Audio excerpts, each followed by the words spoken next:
গিয়েছিলেন, আমরা ওনাকে গুপ্ত বলি নাই। উনি যখন লন্ডনের মাটিতে বসে ভিডিও কলে রাজনীতি করেছেন লুকিয়ে থেকে, ওনাকে আমরা গুপ্ত বলি নাই। বিএনপি পরিবর্তন হয় নাই, লন্ডনের নেতা নিজেই নতুন বিএনপি হয়ে গেছেন।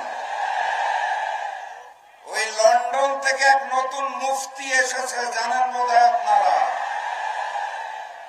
আমরা আশা করেছিলাম লন্ডন থেকে একজন জাতীয় নেতা দেশের মাটিতে আসার পর এই চাঁদাবাজি এবং রাহাজানিতে লিপ্ত গুন্ডা প্রকৃতির বিএনপি বোধহয় পরিবর্তন হবে, কথাবার্তা আচর আচরণে বোধহয় বিএনপির একটা পরিবর্তন হবে।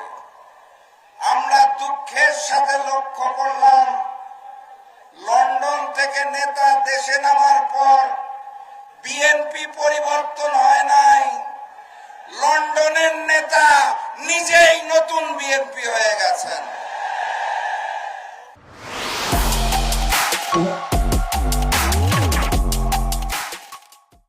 সংগ্রামী সাথী এবং বন্ধুগণ, বিএনপি নামক দলটি যদি রাষ্ট্রীয় ক্ষমতায় আসে, তাহলে যিনি প্রধানমন্ত্রী হবেন, জাতীয় নেতা, তার দলের নেতারা তাকে বলে জাতীয় ইমাম, তিনি মঞ্চে দাঁড়িয়ে বলেন গুপ্ত গুপ্ত হা।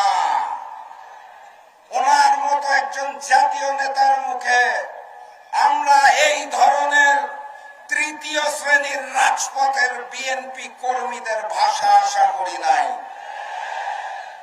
উনি যখন বাংলার মাটিতে রাজনীতি করব না এই মুচলেখা দিয়ে লন্ডনে পালিয়ে গিয়েছিলেন, আমরা ওনাকে গুপ্ত বলি নাই। উনি যখন লন্ডনের মাটিতে বসে ভিডিও কলে